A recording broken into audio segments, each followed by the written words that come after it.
So, nandito ako ngayon sa Laos Coffee Bancheng. Galing ako ng church. So, dumayon ako dito para... Ito yung ambience ng cafe. Para siyang house siya. It's a house. Pero converted into a restaurant. So, yun yung niya. Yung logo niya. Laos Coffee. Is it Bancheng? Bancheng. Okay. So, I'm waiting for the order. Nag-order ako ng coffee and noodles. So here we go. Noodles is coming. Okay. Alright. So this is crab noodles. Para siyang may curry. But let's try. I like it kasi it's very hygienic. Yung chopstick nakababa siya sa hot water and then yung kutsara. Ito na siya. Let's taste.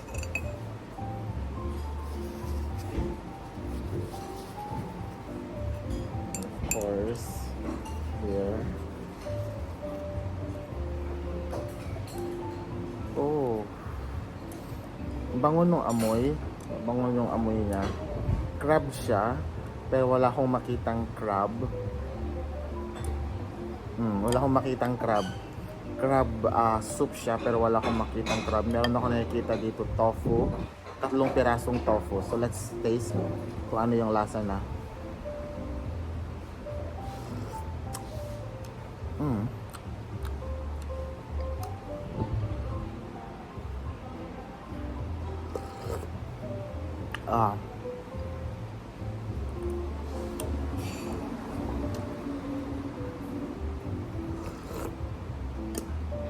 Naukulangan ako ng lasa.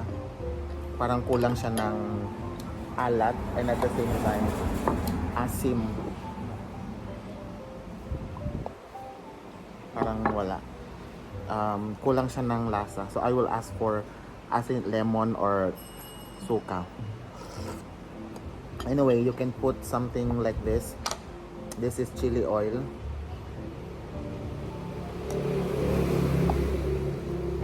This is patis, soy sauce. Oh. Kasi kulang yung lasa niya. Hindi siya malasa. Kasi hinahanap ko sa noodles yung medyo maasim-asim. Yan.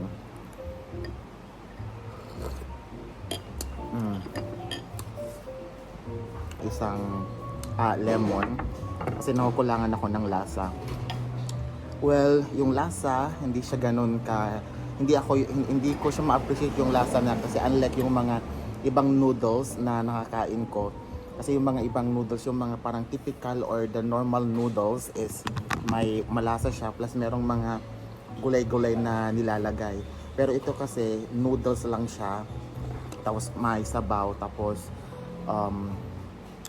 may, yun nga, yung mamimili ka ng flavor. Ito kinuha ko is crab. So, plain lang siya. May noodles lang siya. Ito, noodles. Tapos sabaw. Pero wala siyang crab. Yung lasa is fair enough. Dinagdagan ko siya ng lemon para magkaroon siya ng lasa. Well, yung value for money, I don't think so na worth it. Yung presyo nito. Presyo nito is 55,000 kip.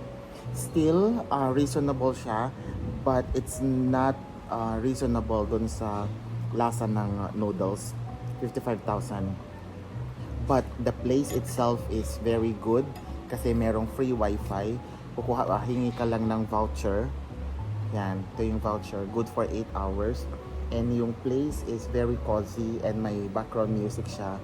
Clean bathroom, nice service.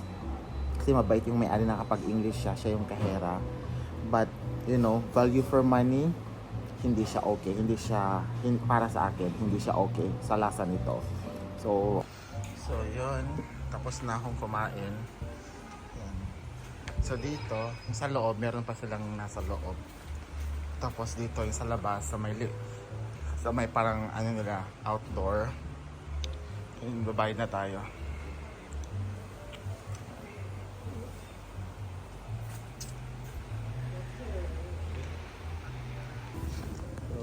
lamang.